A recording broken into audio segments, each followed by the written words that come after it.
Hi, we're Derek and Jonathan. We're in Biscayne National Park.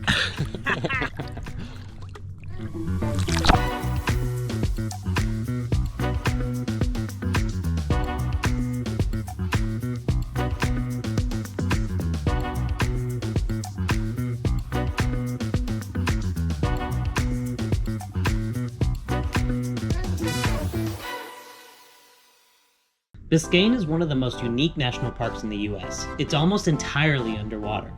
Instead of mountains and trails, you'll find coral reefs, shipwrecks, mangroves, and clear turquoise water just off the Miami coast. It's a park you can't really see without a boat, so that's exactly how we're starting. Good morning. Today we're exploring Biscayne Bay National Park. No bay. Biscayne National Park. It's mostly underwater. I think it's 95% underwater. So we are getting on a tour boat from the National Park Institute to go on a snorkeling trip. We're gonna go visit an island, go to 2 snorkeling spots. Should be fun. Our tour departed from Key Marina, which is about an hour north of the visitor center. From there, our tour guide took us out into the bay, oriented us with the park, and did his best to level set expectations. This is where the reef is at. Ideally, that's where we want to go. Okay. Depending on how rough the seas are, I don't want to put you guys in an uncomfortable situation. Almost immediately, we found some Atlantic bottlenose dolphins swimming around. There they are. I don't care who you are, how old you are, dolphins are awesome.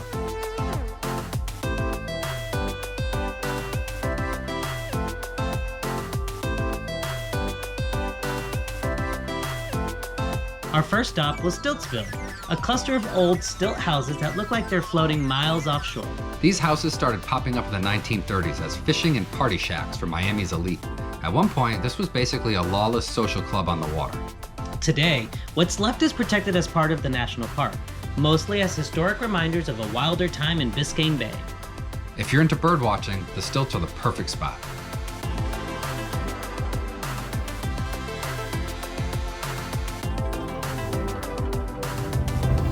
How's your hair? Next, we headed way offshore to what turned out to be the highlight of our whole trip, the Mandalay Shipwreck. The Mandalay was a luxury schooner that ran aground on Long Reef back in 1966, and what's left today is an incredible snorkeling site. If you book with the Park Institute, they'll take you right to it if the conditions allow. We brought our own snorkel gear, but the tour makes you wear these bright inflatable vests that strap between your legs. A little awkward, but it's a safety thing. Once in the water, there are schools of fish everywhere, and you can swim right up to the wreck. It's shallow enough to free dive and get a closer look at the coral and all the marine life that has made this old ship home.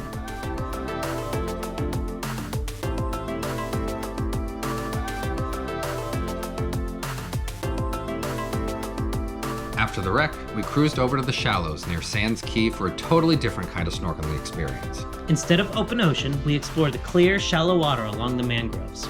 It's like snorkeling through an underwater forest. We saw so many fish here, it was unbelievably beautiful.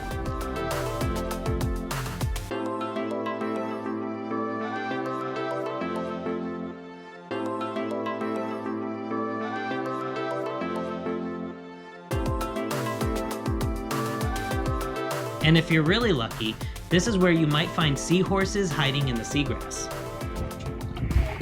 No seahorses. No seahorses.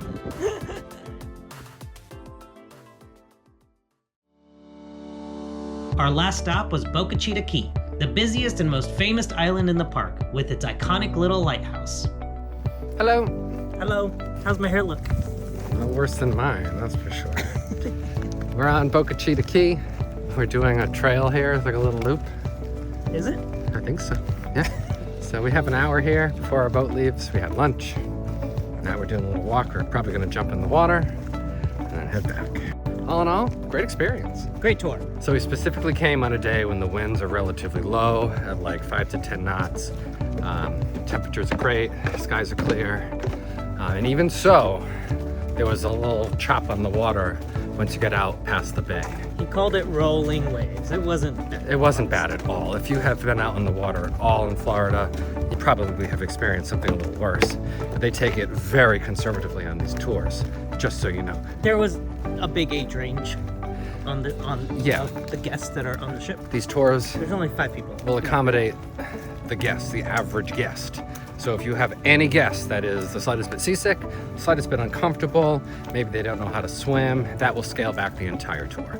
There are also private tours available. They're just much pricier, starting at like $1,200. So if you're really dead set on going to a specific place in the bay or in the park that you want to go snorkel in, just do the private tour. Otherwise, nothing is guaranteed. We were fortunate to be able to see Mandalay, the shipwreck. That was awesome. It was awesome. It was really cool. Awesome. Then I think he got the sense that most of the people there either weren't the best swimmers or maybe weren't that comfortable in the conditions. And so he came back in the bay. We went snorkeling for the second time in the mangroves, which I'd never done before. Which was cool. It was very cool, very, very shallow. Different experience. Totally different. Kind of surprised me. I was disappointed at first that we were leaving the reefs, but really unexpectedly cool in the mangroves. Now we're on Boca Chita, close out the day. The island was apparently owned by Mr. Honeywell of the Honeywell Corporation. He built the lighthouse that is like the pride and joy of the island. It is basically a lawn ornament. It doesn't actually light up, it doesn't function, and it's built on the wrong side of the island. So it was never even intended to be used as a lighthouse. Recap of the Boca Chita Trail. It's worth skipping. I didn't really bring you very far. Just go to the beach where you can go swimming.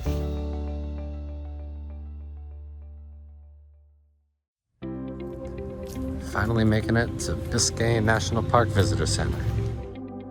As we mentioned, most of Biscayne National Park is underwater here. Right now we're here at the Visitor Center. When we went on our boat tour, we left from outside the park, like up here, let's say, South Miami. And then we went to the stilts, which were like, oh yeah, up here, the Stiltsville. Then we made our way down to Mandalay Wreck. That was really cool. Then we came in around Boca Chita Key, to Sands Key. We did some snorkeling here. And then finally, we made our way back to Boca Chita Key, had lunch, and then made our way all the way back. So we barely scratched the surface of what this park has to offer. And we were out all day for 6 hours. This, to us, was the most exciting part, because this is where you really see like... There's actually, there's more shipwrecks. Yeah, there's a lot of shipwrecks. There are a lot of coral reefs. Like, look at this cluster right here. This is interesting. All right, let's check out the visitor center. We usually prefer to go to the visitor center before exploring a new national park, but it was pretty cool coming here after our snorkel trip and learning about everything we saw earlier in the week. This is definitely where we went, snorkeling near the mangroves. It looked just like this.